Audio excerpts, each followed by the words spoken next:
Good morning, everyone. I'm Nikki Stanzione. And I'm Kristen Van Dyke. And this is New Mexico Style. And do you know what today is? Tuesday. Today is Tuesday, and it is also Beautician's Day. Yes, so now I always think of Beauty and the Beautician. Remember that movie with Fran Drescher? Beauty and the Beautician. She was like a crazy beautician from New York. Anyway, today is a day where you get to show your appreciation to those who make you glow. Right, so like the hairstylists, the manicurists, estheticians, maybe massage therapists. Yes. Really anybody who makes you feel beautiful, right? Exactly. So, anyone who makes you feel beautiful, and there's so many of them out there. So we personally thank all of the ones who help us we can. It's a really important career. You know, we've talked about it so much. Our show is about, obviously, so much about beauty and style, and you really do feel better when you look better. Oh, absolutely. You know, and when you get pampered a little. We all like to get pampered a little. I love being pampered. And you know, that's hard work, and they should be appreciated, so. Yeah, I appreciate you, Danielle, at Mark Pardo Salon on Paseo in Wyoming. I do. I love her to death. She's fabulous, and I love all of them. And you know, another thing about style, I was talking to Trudy over at Wild Rose yesterday, because you know I'm always over there, and we were talking about the fact that it's so hard to feel beautiful when it's so hot. You know, you and I were talking about sexy ways, like freezing your panties.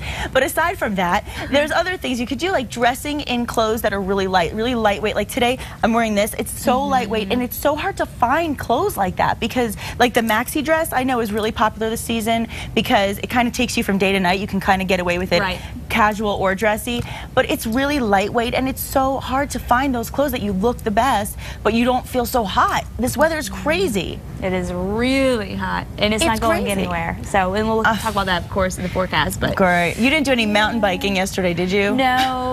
I was actually on the golf course. You were? Oh yeah. How was that? It was great. It was the Red Cross? The Red Cross event, yeah, at Tanawan, and yeah, lots of people came together for a great cause. Everybody pitching in, having a good time, and you know, and getting the money together for such a wonderful thing. You know, all the fires going on. Red Cross is really doing a lot to help the people dealing with that right now. So it's important. And it was a fundraiser, right? It was a fundraiser. So I hope they did really well. And we've got some other good fundraisers coming up in the next month or two. We'll talk about.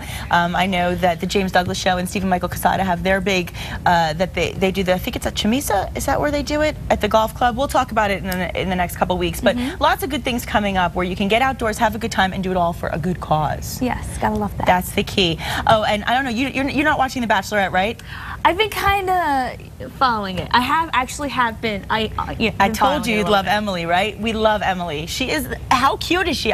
She's the first Bachelorette I can honestly say I adore this girl. I love her. I think that's why, because she's just like all my friends back home. Right? Like, Carolina girl. So she's totally a Carolina girl. She's beautiful, and she's a beautiful heart, and I like the way she's honest with these guys. She doesn't string them along. She let go of John last night. That's the one. That was my spoiler for the day. Okay, so which one was John, real quick? He's the one she really didn't get connected with that much. Dark hair. I think he calls himself Wolf. He's the one who complained. Who was worried. He's not the arrogant one, is he? Who's the really arrogant one? Oh, he's gone. He's out of there. Okay, thank goodness. That was Ryan. He's gone. Gosh, but I think it's going to come down to Ari and Sean. Those are my guesses. Ari and Sean, we'll see. Mark my words on that. And Ari has a little secret. Guess what? Want to know what it is? What? He dated the producer. No. Yes. Don't date the producer and not tell the girl on the show that you're dating. It's very, very bad. Ooh. But things are better. Things are better. They cleared it up. So yeah. Cool. Okay. So enough about the Bachelorette. Let's check in with a non-Bachelorette, a married woman. KRQE News 13 anchor Elizabeth Alvarez with this morning's headlines. Hi, Elizabeth. Hi. That's so true. A non-Bachelorette, married woman over here. All right. Happy Tuesday, ladies. Happy Tuesday to you at home. Not such a happy Tuesday though for a former state Senate candidate. She was recently busted for allegedly driving drunk. Police say she also crashed into another car and took off. And this morning, we've got the dash cam video of her arrest. Santa Fe police say Nicole Castellano slammed into another car in front of the police station, then left. Castellano lost her bid for the state Senate seat earlier this month. And you know what? She made it known to police during her arrest that she didn't want her field sobriety test to be taped, fearing it could ruin her future chances. I understand that you want to put me before a camera that has political implications. I'm not interested in political. Yes, I understand. That's all right. Well, police say she refused to take a breathalyzer, so she was booked on aggravated DWI along with hit-and-run charges. This morning, we are holding Albuquerque police chiefs accountable. Chief Ray Schultz has said one way to prevent more police shootings here is to hire better officers. So we asked, is he? We asked Chief Schultz about this, and he said yes, about 1,500 people apply to the city's police academy every session, but he says just 20 or so graduate. The chief says that's because they're constantly going through a review process. It's a process that now includes more realistic training as well as sessions with a psychologist to make sure that officers have the right state of mind.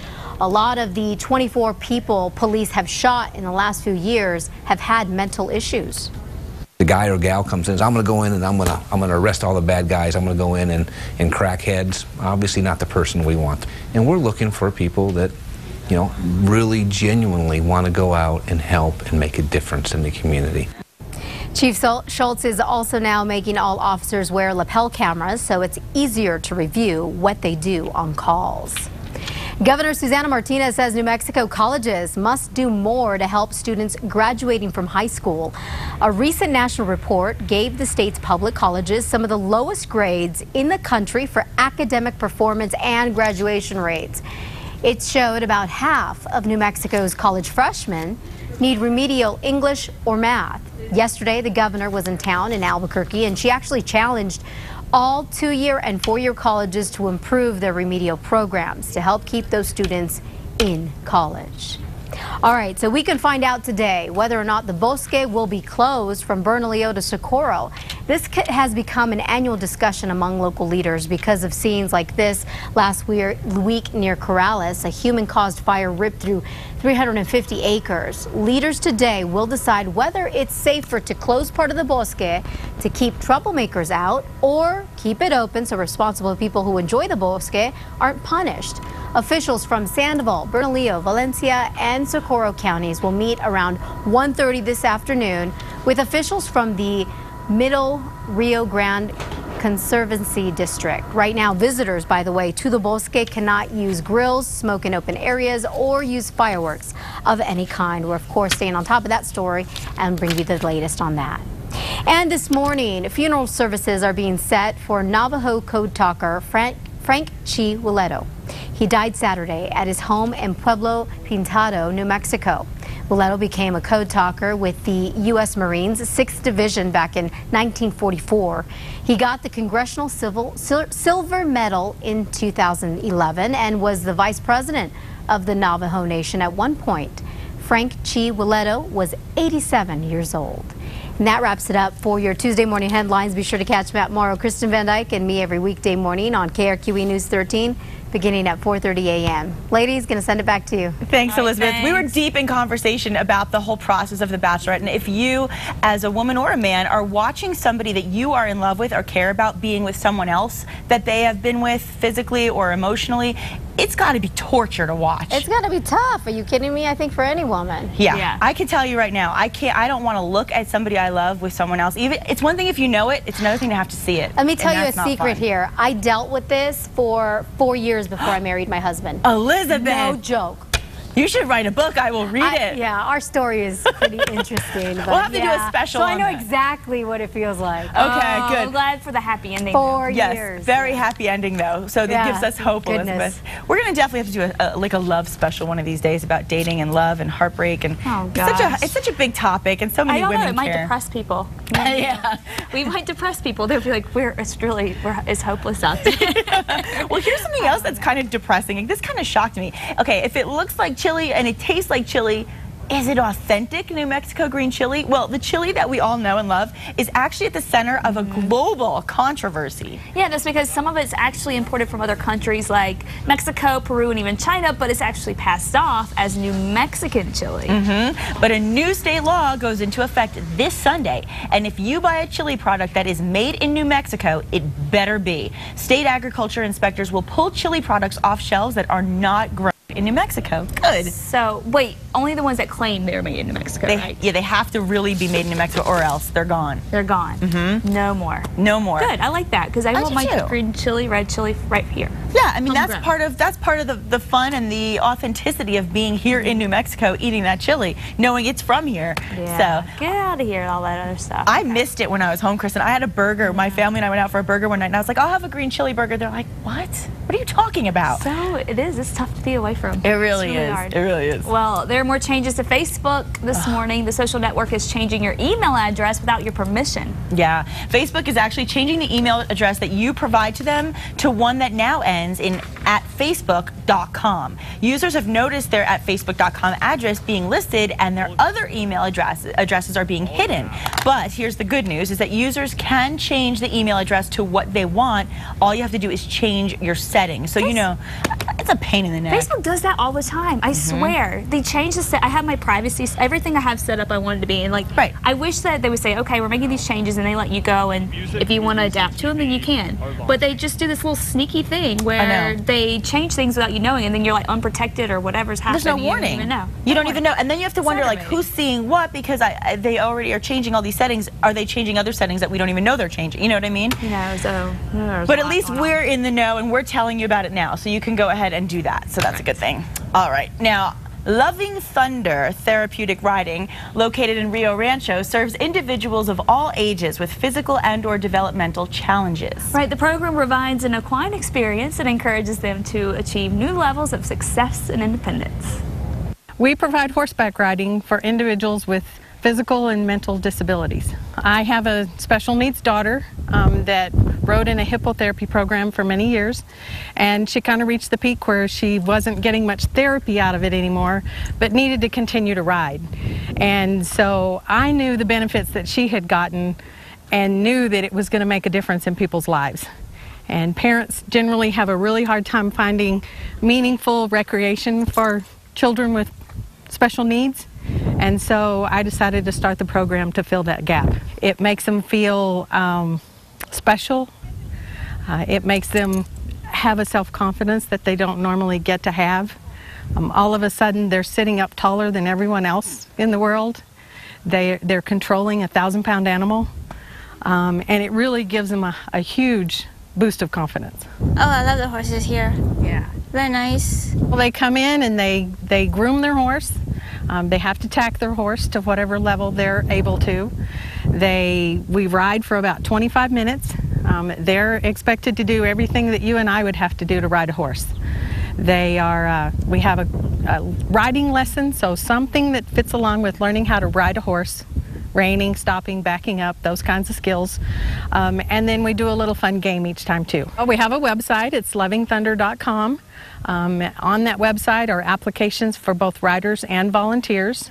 You fill out an application, call me, come out. You don't have to have horse experience. We provide all the training that you need, keep you at the level that you're feeling comfortable at until you're ready to progress to the next job position. It makes you feel very, very free. Yeah, yeah. And it makes you feel happy in your heart, huh? Yes, right here. Yeah, yeah. Gosh, after watching that, I can tell you that I am loving Thunder myself. And you can experience the joy of helping others help themselves this Thursday at a fundraiser for Loving Thunder Therapeutic Riding. Yeah, the evening begins at 5:30 at Vernon's Hidden Valley Steakhouse. Tickets are $100 and include cocktails, dinner, and admission to the silent auction. Yeah, and get a load of some of these auction items. An NCAA Final Four adventure, an America's Cup sailing experience, staycays at New Mexico resorts. We love those. Durango Silverton train tickets. We went on the Durango Silverton Railroad. I can't say it. Aaliyah says it way better than I do. When we were in Durango, we did a whole thing about the train. It was so exciting. And you can also win selections of wine from New Mexico wineries, and that's just to name a few. So it sounds like it's a lot of fun, and it's for a really great cause. Yes, lots of good stuff there. Yeah, always makes it more fun when it's for a good cause. Now, this next story is definitely going to shock parents. Listen to this. A Tacoma, Washington elementary school has banned sunscreen. Yes, two sisters, Violet, who is age 11, and Zoe, age 9, left home for an all-day field trip. Okay, now it was raining when the girls left home, but then the sun came out, and the girls were not allowed to apply sunscreen due to a school policy against it, even though Zoe also suffers from a genetic condition that makes her particularly sun sensitive. Well, take a look. Take a look. Right, Look at yeah, that. there's Zoe. She came home with severe burns. You can see that on her face, her shoulders, her neck, and Violet had burn blisters on her nose and forehead. And it landed both of them in the hospital. Apparently, there is a statewide policy that does not allow staff to apply sunscreen to students, and the students can only apply it themselves if they have a doctor's note. Wow. The law exists because the additives in lotions and sunscreens can cause an allergic reaction in children, and sunscreens are regulated by the FDA as an over-the-counter drug. Really interesting. Now, we contacted Albuquerque Public Schools to find out its policy regarding sunscreen, but we haven't heard back yet. So I don't really know what the policy is here, but we will keep you posted about that. I mean, you know better than anybody how strong the sun is here. It's crazy strong. It is really strong. I guess just get the doctor's note. Get the doctor's note in there. That Who way would you're think? I would never have thought that, though. Get a yeah. doctor's note for sunscreen? Really? Yeah, that is bizarre. I never thought of it either. Right? But looking at her, that's frightening to see horrible that thing. pain. You could feel the pain, right? Oh, aloe, aloe, aloe. That's all I can say. Yeah, Lotion poor it up. Do it. All right, now you're going to need the sunscreen today for sure, right? Gosh, yeah. Yeah, for the next week at Okay. least. You're going to need the sunscreen. It's going to be hot, hot, hot, and also very dry.